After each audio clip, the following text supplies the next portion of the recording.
what? Sportsbiz Chat with DP and McGhee, the podcast that takes an often irreverent, sometimes cynical, and on occasion a serious look at the business of sports. I'm your co-host, David Parro. And I'm Tim McGhee. Well, we're recording on a Wednesday this week, so today marks the start of the Stanley Cup Finals, a rematch of last year's Stanley Cup between the Edmonton Oilers and Florida Panthers. That seems like a potential viewership nightmare, at least in the U.S., but fun fact, it has been 32 years since a Canadian team has won the Cup, which I find amazing. And Edmonton, with their superstar captain Connor McDavid, are actually favored, so we will have to see. Of course, the NBA Finals, featuring the Pacers and OKC Thunder, opens tomorrow, and the French Open is winding down. We have baseball College World Series and softball World Series, so still a lot of stuff going on, of course. But you're up first today, Tim, so what's on your mind? Well, I'm reminded of your inspirational band, Europe. I think you tapped into them for your sartorial choices, your musical taste, as well as your partying habits with their song, The Final Countdown. So we're in the finals countdown now. To your point, tonight, the NHL Stanley Cup Finals kickoff, or the puck is dropped, whatever sports analogy you want to use. And I am going to go out on a limb and predict that ratings are not going to be very good. Well, I think that's safe to say here. Not only is it a rematch, but it's teams that might not have a, say the normal huge following here, say like the Rangers or the Blackhawks. But I don't. I mean, listen, our neighbors to the north are a sovereign country, and for as now, of today, and they love this sport. So I think we can expect that ratings in Canada will do quite well. I think it's an exciting opportunity for one of the greatest players. I think someone that'll go down as one of the greatest players ever, by the way, having another crack at this. They lost last year in 7, so it was a tight series, and I think we can expect another decent clash. But again, as I said earlier, the Oilers are favored, so we will see. But yes, I think from a U.S. numbers, we could have some pretty diminished viewership. But the reason that I'm making my prediction is not because I think this series is going to be particularly bad. In fact, the same two teams went to 7 games last year before the Panthers prevailed. But last year, the finals were up 58% from the previous year. Mm-hmm. So there was a significant bump. Second most watched Game 7 in Stanley Cup Finals history. So it's got a big number to hit if it wants to meet last year's numbers. Great point. Yeah, it'll be interesting to see how they also have the challenge of being an all TNT series as well this year here. So that's not bad. We know that Turner does great stuff with their sports, including major games, whether it's NBA or NHL. Love Kenny Albert on right. The play-by-play. Listen, Kenny Albert, by the way, is one of the best multi-sport announcers there is. And when you have hockey, now we normally think about that, say basketball, football, right? Hockey's a completely different animal. When I hear him do a hockey game, and any one of the great hockey announcers, to me, always blow me away. He has the voice that might be as good, if not better, than his father's, which is amazing. And I think Kenny is one of the strongest cross sport guys out there for sure. So yes. Excited to hear him on the call. I agree wholeheartedly. The other thing I like about this series is that there's a very good possibility that it's going to go 6 or 7 games. I don't have that level of confidence on the NBA side, quite frankly. And if you want to talk about that for a minute, we can talk about the ratings for the NBA. Well, expected ratings. Yeah, I think. Listen, it's going to be interesting. I mean, I think the benefit is there's some great young players on both of these teams, including SGA, the now recently crowned MVP of this season, playing for OKC. But agree after the Knicks-Boston series, and then after the Knicks-Pacers series, which did unbelievable. That Game 6 was massive, as expected. It could be a bit of a drop-off. I'm looking forward to it because I'm interested to see how these, how these teams fight after that. The OKC came through their matchup pretty easily in their conference final. I think they're going to win. I think they're presumed to be the better team. But the Pacers were, and this is what's interesting about what I think another thing you want to talk about. The Pacers were a better team than the Knicks. Right. Oh, I agree. I don't think the Knicks choked, other than Game 1, where they gave up that big lead at the end. But I agree. I think the Pacers were a better team. I do think that Oklahoma City is the cream of the crop this year in the NBA. Minnesota was a very good team, and they didn't have too much trouble with them whatsoever. I don't see this going more than 5 games, quite honestly. And then when you look at the market size, so you look at last year, which was Dallas-Boston, which did not do well. It averaged 11.3 million viewers, and that was down over 11.5% from the prior year. I want to say Oklahoma City's 29th largest media market. Indianapolis is the 29th media market. Oklahoma City is the 47th largest media market. These are not big media markets. And yes, Shai Gilgeous-Alexander, great player. Tyrese Halliburton, and Pascal Siakam, who got the most valuable player in the conference finals. Great players on Indiana, but I don't see this being a particularly competitive series, and I don't see this drawing very good ratings. Yeah, I do think that it's going to be a little painful on that side from the NBA's standpoint. I will say this: I don't think this is clearly not going to be driven by the markets that you just referenced and how small they are in comparison to other larger markets in the NBA. What I think the NBA will try to bank on is this new, young, fresh star power. By the way, the series could do quite well, speaking of our friends north of the border in Canada, because SGA is Canadian. So I think they have a lot of things to be excited about up in Canada, with Shai playing in the finals and coming off of the MVP, as well as the Oilers playing in the Stanley Cup Finals. So it'll be interesting to see what the NBA does in Canada from a total viewership standpoint. But I think you're right. The Knicks Pacers Game 6, which was the best viewed of the playoffs so far, was 8.5 million. So now we're going into the finals. Can it even get to that level? That's what I think will be interesting. Yeah. I do know all the words to "O Canada," by the way. Perhaps I'll regale our audience on an upcoming episode. I mouth it through the bit. I do like the song. I will say that. Yeah, it's tremendous. It's a catchy tune. In better ratings news, Major League Baseball having a great year so far, 2 months into the season, ratings-wise. Fox broadcast up 10%. ESPN, wonder if they're having some second thoughts about opting out early from their contract. ESPN ratings are up 22%. Wow. So 1.84 million average on Fox, 1.74 million on ESPN. And if that's not enough for Rob Manfred to be happy about, attendance is up 1.8% over the year. I think a lot of that is probably driven by the Mets. And it's certainly not driven by the Marlins, as it normally isn't, based on what I saw from that stadium a couple days ago. Oh, they haven't drawn in years. I did some work with them a few years ago, and I said, "Who's the sponsor of Empty Seat Night, where people get in free if they dress like an empty seat? Because that must cost the sponsor a lot of money."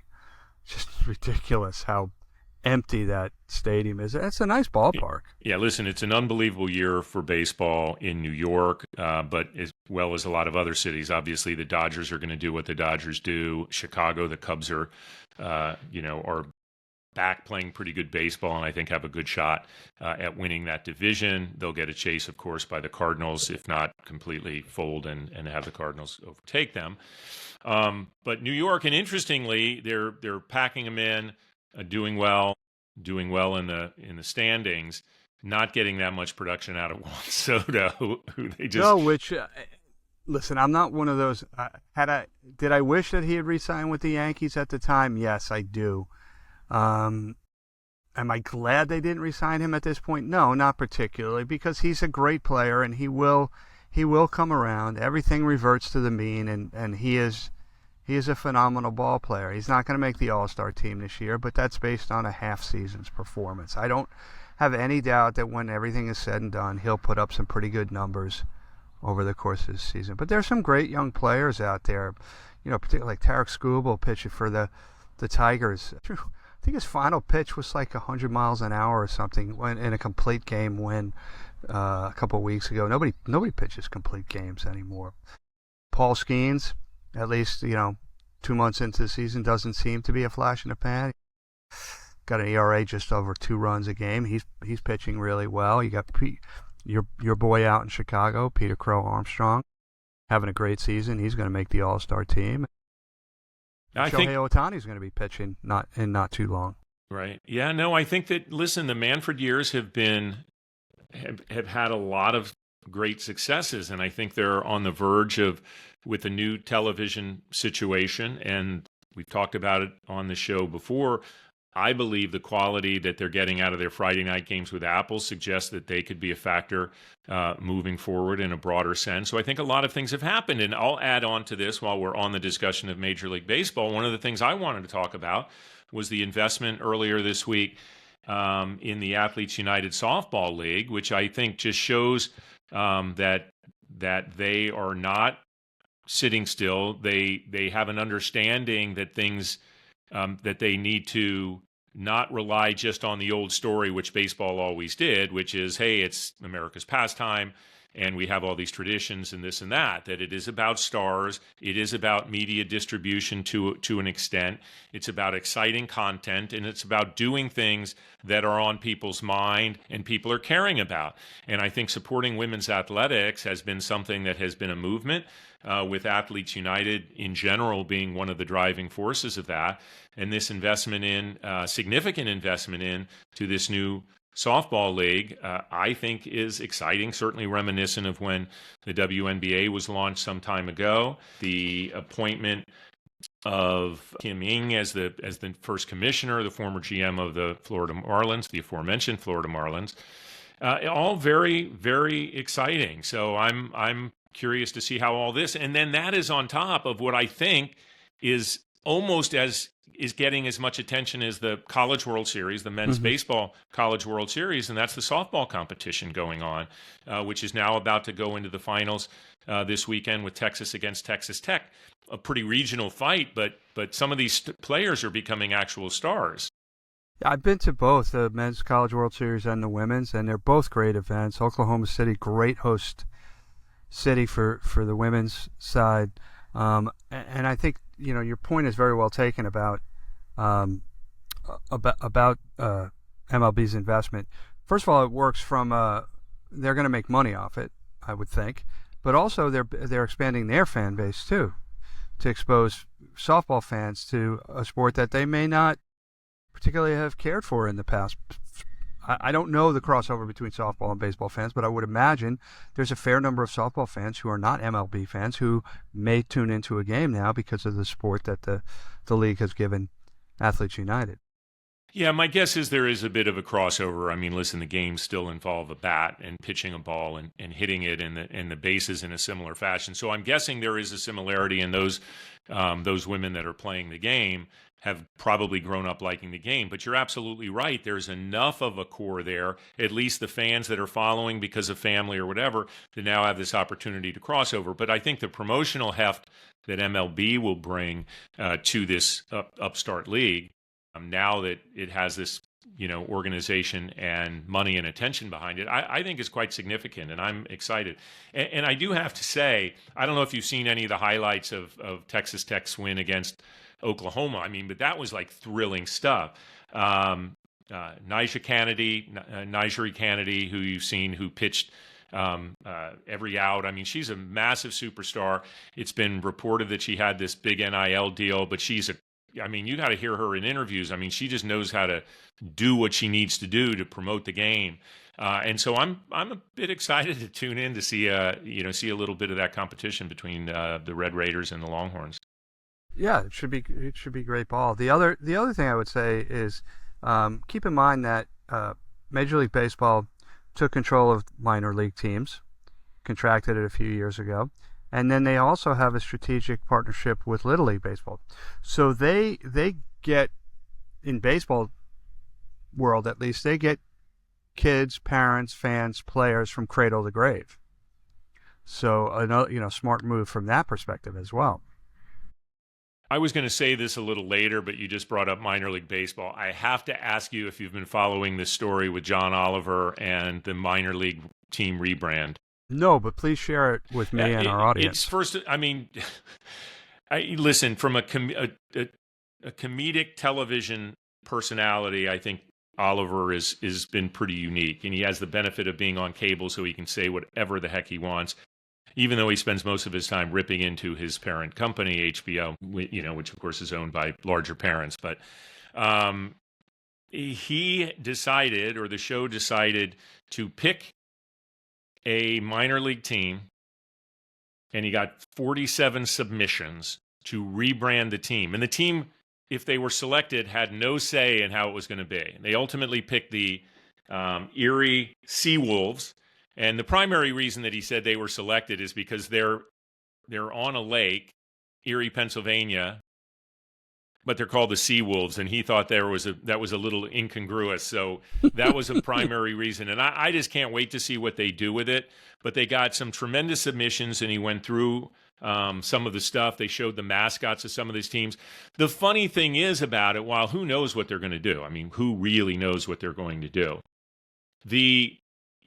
What this did, I think, for minor league baseball was to expose their quirkiness, some of the stuff that makes minor league baseball so special as a real part of the fabric of Americana.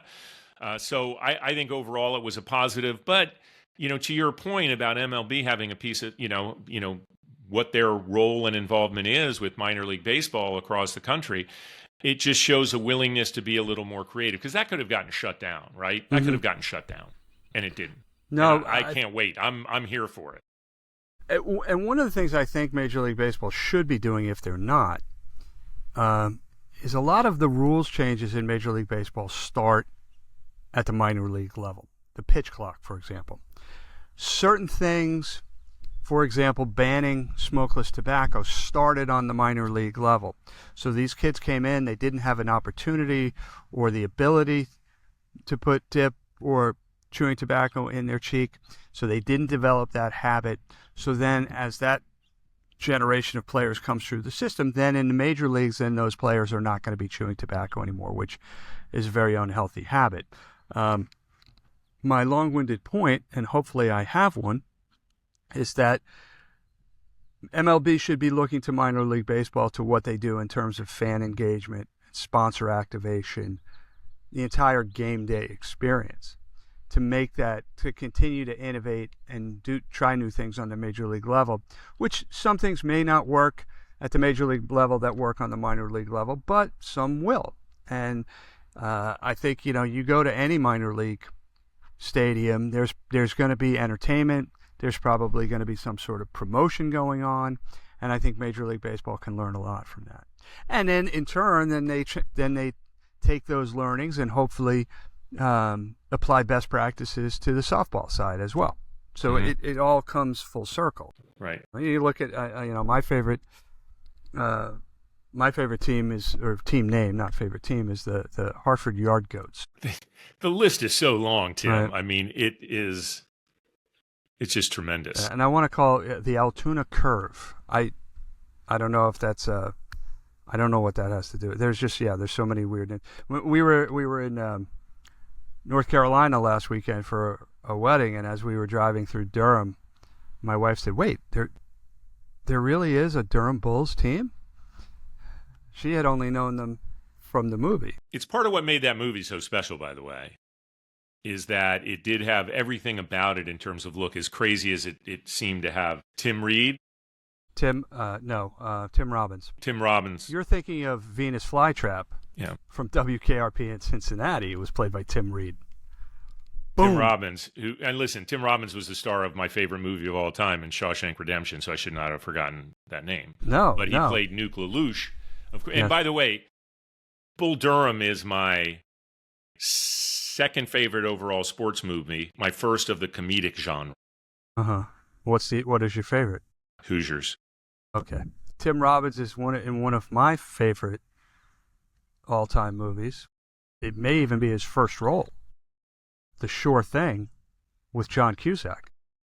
A little bit of trivia, just because I want to bust your chops because I can.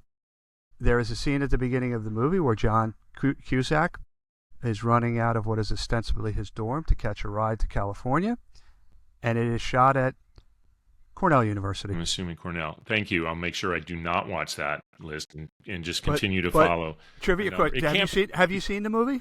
I haven't, but he was in another movie not long after that, I think, that I actually liked, and I'm forgetting the name, but we don't want to make this about my memory. His character name in The Sure Thing is Gary Cooper, but not the movie star. That's his line when he introduces himself.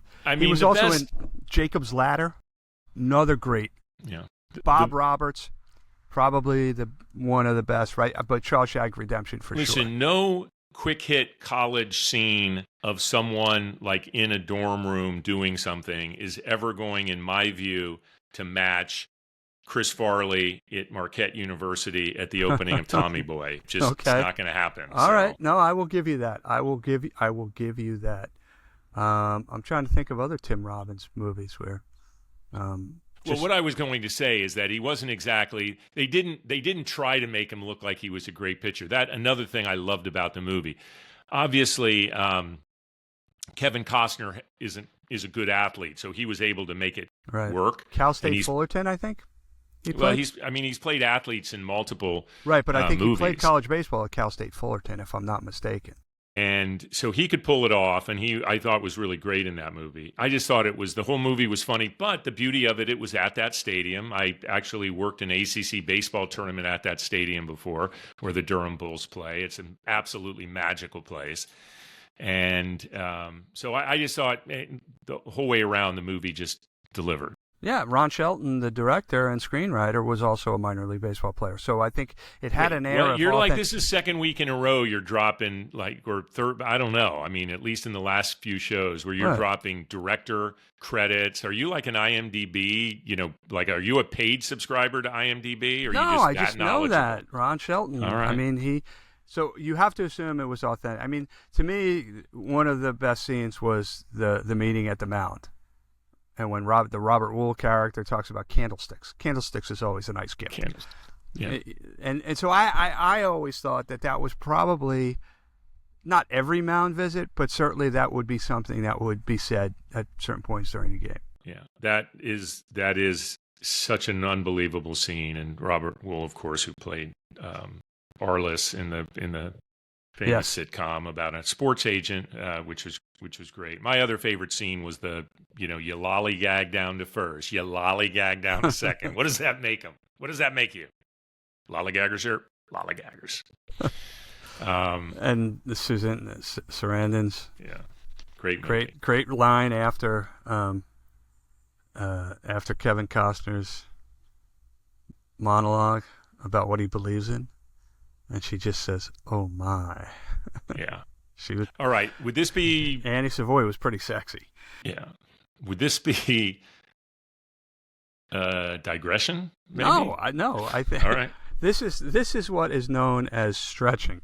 Because you and I. What are we stretching for? We're not stretching for anything. Because our listeners have come to expect a certain length in our shows, and if we fall short of that, I think we do them a disservice. That reminded me of the time that John Brody, we were closing out the interview with John Brody, and we're like, really appreciate the insights. Thanks for coming on. That was super instructive for our listeners, and thanks, John. And he goes, "That's it?" He goes, "I thought you guys were going to like start fighting or something. And I said, we can go there. We can keep that going. And we did, of course. We delivered for John and our listeners. Let me ask you the question then. Where does Remember the Titans come on your list? Remember the Titans I've seen, don't even know how many times. A lot. Me too. But it doesn't rank up there as, it just doesn't, it doesn't rank in greatness, certainly with the two that I've mentioned. But it's probably in my top 10. It is a movie that I will stop whatever I'm doing if I see it's on and sit down. And kid gets paralyzed in an accident. I cry. The Ocean's movies are another one like that. The Ocean's movies. No, you're not a fan of the Oceans? Oh, I've seen a couple of them. They don't stop me. Shawshank will stop me. Yes, absolutely. That's almost without saying. Step Brothers will stop me. What about Talladega Nights then? Talladega Nights stops me more than I want to admit. I've seen it so many times. I mean, I was at the premiere, gosh darn it. Wow. I wrote a damn ad for Will Ferrell based on that whole thing. And I watch it a lot. If you spoke with Karen, she would say, you cannot be watching Talladega Nights again. And I do love the scene when they're pulling the knife out of his leg. That might be my favorite one. I think the Grace is my favorite one. Oh, my gosh. But you know who it stops in their tracks, no pun intended, is my wife and daughter. I will come in if my daughter's home for a weekend or something, and I will come in and they will have on either Step Brothers or Talladega Nights on TV, and they'll be laughing as if it's the first time they've seen it. I can most assuredly tell you it is not for either one of those films. So Talladega Nights has one of the great comedic actors of our era, Will Ferrell, and one of my favorites, and John C. Reilly, one of the more versatile actors, but certainly great in comedy. But the lines that to me steal the movie, are the kids. Yeah. And one of them is in the scene that you just mentioned, when the kid goes, "You made that Grace your bitch, Dad." That's just beautiful. You mean the two children, Walker and Texas Ranger? Yeah. If I wanted to be girls, I would have named them Dr. Quinn and Medicine Woman. Yeah. I want them that way, Chip. You're damn right. All right. What else do you have before we think about taking a break? This is sort of veering into the fandom realm, which we don't like to do typically on this show. But coming off the loss in Game 6 of the Eastern Conference Finals, by the way, the first time the New York Knicks have made the conference finals in 25 years, the Knicks fired Tom Thibodeau, which I think came, depending on who you speak to, should have happened, shouldn't have happened, but I think it was a surprise to everybody, regardless of where you come down on that argument. And the Knicks owe him $30 million on his contract. So he's 67 years old. He was the oldest coach in the NBA, fourth longest tenure among active coaches before he was fired. I don't know about you, partner, but somebody pays me $30 million not to work, I'm buying the house next to yours out in Sag Harbor. You know, I'm not saying I'm spending $30 million on. I'm just saying I'm at the beach. That's not how it works. I hear what you're saying about that. Listen, I wasn't as surprised as you might think. I agree, and I'm a Tom Thibodeau fan from his time with the Bulls. I think he did a really good job. Clearly, he took this team to the conference finals. But I wasn't surprised, and I can't say I'm. Conventional wisdom says you fire a coach, you think you're bringing someone in, and the next year, like Phil Jackson, say replacing Doug Collins in Chicago, and he takes the team to NBA final and championship. I don't think that's going to happen because I think this team has some glaring holes and some things it has to deal with. It had I thought, a very unfortunate performance during a number of the games from Karl Anthony Towns. And I love Karl Anthony Towns. He made so many stupid fouls. Yeah. I think he would have been better served by having Mitchell Robinson playing beside him more times. But you know, I'm not an NBA coach. It's just and I'm not, and we're not general managers either. So we're just kind of speculating on this. But and I'll do it now even further. He did seem to have trouble with his rotation or lack of a rotation. Yeah, right? when you're it took him to Game 4 to realize he had guys on his bench who weren't paying customers. Yeah, That they were actually on his roster. So I'm guessing the players really like Tibbs, but if they got Jay Wright, they're not going to be unhappy. I'm not saying they're going to get Jay Wright. Wow, that's an interesting, because I was just about to say two things. Number one, it'll be interesting to see if Rick Brunson, Jalen's father and on the staff, is retained. Oftentimes coaches come in and want to hire their own people. And the second question, who is it? I mean, this is a desirable job. It may not have been a few years ago, but now free agents will want to come to New York because Dolan is keeping his hands off, notwithstanding I'm sure he had to be involved in this decision. But he let Thibodeau and Leon Rose do what they needed to do for the last couple of years, and it has shown by the performance on the courts. Number two, they've got a great core, notwithstanding how many minutes those guys played. But when you look at, Brunson, Hart, Deuce McBride, Mikal Bridges, Mitchell Robinson, Karl Anthony Towns, there are some good players on that team. So any coach would want to have that. A couple of years ago, coach might have thought twice about whether or not they wanted to take this job. That's not going to be the issue. The issue is who is it going to be, and it is New York. And I'm not saying it's got to be somebody at the level of a Phil Jackson or a Pat Riley, but it does have to be somebody who can withstand the spotlight of being in New York. That's for sure. Mm-hmm.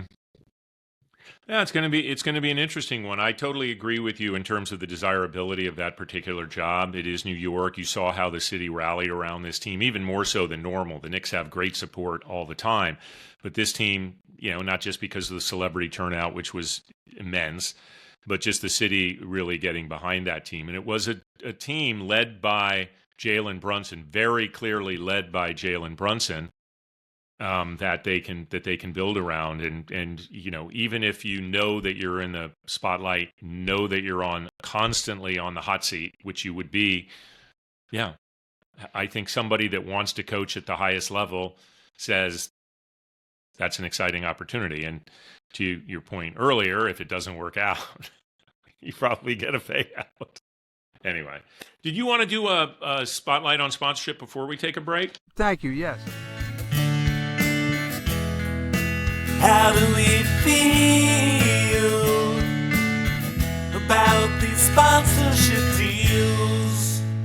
One quick one. I neglected to mention it last week. At the Indianapolis 500 over Memorial Day weekend, Oscar Mayer did what I thought was a great stunt, and I don't use that term disparagingly. I don't know what other word to use.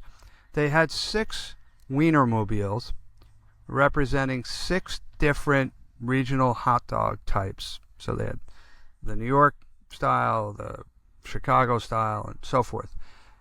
Race around the track at Indianapolis as part of an ongoing campaign that they have. And I just thought that was a great sort of incorporation of the brand into an iconic event in a natural, authentic way. They didn't go out and create the mobiles just for this race.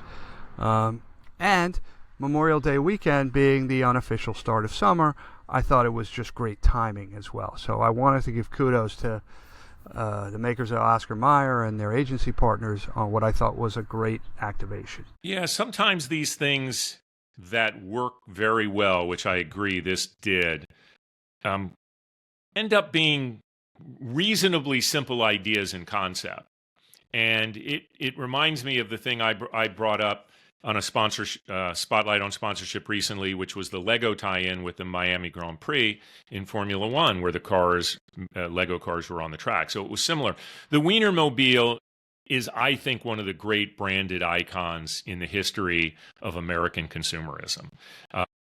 The Weiner whistle was another piece of that iconography that has been showcased. Even the selection process for being hired to work on the Weiner Mobile has turned into a cultural event as part of the zeitgeist. Right. And you tie that to with 350,000 people on site, the truly greatest spectacle in racing, and something that really has owned that day, the unofficial kickoff of summer, Also reminds me of when we talked to Jeff Gooding about their Aces baseball sponsorship. Timing of these things is important. So it did all fit. It put Oscar Mayer, the brand, very front and center in a very fun, memorable way that was very sociably shareable. A very shareable moment, obviously. Right. And that type of engagement is vital in sports right now. So it clicked all the boxes. Yep. And maybe we should ask Jonathan Gibson of Penske, who was a past guest, whether or not Oscar Mayer hot dogs are sold at the Indianapolis Motor Speedway. We can definitely get that done. I'm certain that they are, by the way, or they wouldn't have been able to pull off that. They wouldn't have been able to pull off that promotion because it was a complete tie-in. It was called the Weenie 500 or something, right? The Weenie. And it was televised. I mean, they literally had it televised. It wasn't just a brand stunt that they hoped would. They had it televised. The broadcast team called the event, so it was integrated. So I'm looking it up now, and there's actually the Indianapolis Recorder newspaper had a whole story on what you can buy at the Indianapolis Motor Speedway. Our friends at Aramark are the concessionaire. It doesn't say that they are Oscar Mayer branded. We will check that. But like any good journalist, we will get to the bottom of this. And like good journalists, we own up to our mistakes. And I think that I will do this now while we're talking about Indianapolis. A couple shows ago, or maybe last show, I can't remember, I brought up we were talking about Jim Irsay. Mm-hmm. And I talked about his great cameo appearance in Parks and Rec, where the guys were on a bachelor swing and they ended up in Indianapolis and went to Lucas Oil Field. And there was Jim Irsay greeting them along with Andrew Luck. And I said Marvin Harrison, who obviously was the receiver for Peyton Manning, the top. This was Reggie Wayne. Okay. I need to make the correction and let everybody know that I knew that Andrew Luck's primary receiver was Reggie Wayne, who obviously overlapped with Marvin Harrison a bit, but he was the one that was in that scene. Sorry. Lest we get any angry phone calls, should we make sure that we refer to him as Marvin Harrison Sr.? So as not to be confused? Yes, good point. Or no, I like the angry messages. Oh, that's too funny. Take a break? Yes. All right, we'll be right back.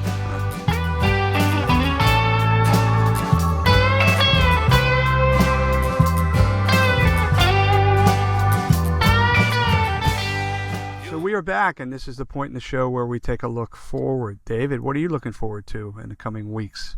Well, obviously we have a lot of things to watch, from the NHL Stanley Cup Finals to the NBA Finals, so a lot of good things on that front. French Open is going to be finishing up this weekend. We have the College World Series, and the softball finals will take place this weekend as well. So a lot of stuff going on from a viewership standpoint that I'm excited about. And I should mention that the Tony Awards are Sunday as well, and since we are, a show that will cover our Broadway interest, I guess, as well. And I just happened to see a show this past weekend, maybe Happy Ending, which I would encourage anybody to see, starring Darren Criss, who was kind of made the scene as a cast member on Glee. I casually met him yesterday too, but that's neither. And you called me a name drop. It's neither here nor there. Well, he's not a listener of the show. You always drop names of people that are potentially show listeners, which is way smarter, by the way. We hope they are. Yeah. Well, no, I think they probably are. Anyway, one story that I'm actually very excited about this, and I really wasn't when I first read it, and that's the Chicago Fire new stadium. The MLS team based in Chicago. I love the message coming out of Joe Mansueto, the owner and chair of that organization. And I love the spot they've picked to build this. They're now down in the city, in the Bridgeview neighborhood. It's not a particularly great location for a city team, but they've found a spot right along the river, just south of the Loop, but inside, meaning east of the river, so closer to downtown, much closer than, say, where the White Sox play. And it's certainly a city that's worthy of having a great MLS organization. I love the design that I saw. And so I'm just excited to see that come and look forward to trips back to Chicago to see how that development, hopefully all the things that have to happen to make those things eventually actually happen, do happen. And the Chicago Fire have a great in-city, close to the city place that's accessible from all of the key areas that they draw from. Yeah, just another example of the ongoing success of Major League Soccer. That the city and the team are working together to put a stadium in a place where stadiums should be, if at all possible, which is in. Yeah, and I'll tell you what, at centers. that stadium, being able to take my grandkids to see an MLS match, I just can't wait. Very cool. I think it's opening in 2028, if I read correctly.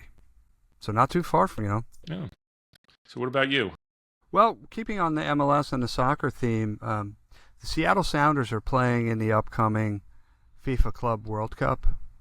And apparently the MLS clubs are not getting paid as much as some of the other clubs who are participating in the competition. And they have taken to wearing shirts over their jerseys when they're warming up that say cash grab or World Club or FIFA World Club World Cup cash grab, something like that. So it'll be interesting to see how that's received by the powers that be at FIFA, whether anything is done about it, and obviously, most importantly, whether the Sounders Club can sort of put their money where their mouth is and do well in the tournament. So it'll be interesting to watch. But it's another, this is another summer of soccer here. Mm-hmm. So that's what I've got, and of course all the other regular things, right? NFL, NBA, and NHL playoff finals, Major League Baseball, so forth. So with that, I think we'll close the show. I want to thank you, David, as always, for being a great partner. I want to thank our listeners. If you like what you hear, subscribe, comment, follow us, share us with your friends. You can find content on LinkedIn, X, formerly known as Twitter, TikTok, YouTube. We are a multimedia conglomerate at this point. It's pretty scary. It's getting scary. It's getting a little unwieldy, but we're managing it, I think. Thanks to your efforts, so thank you. So until next week, he's DP, I'm McGhee, and we'll talk soon.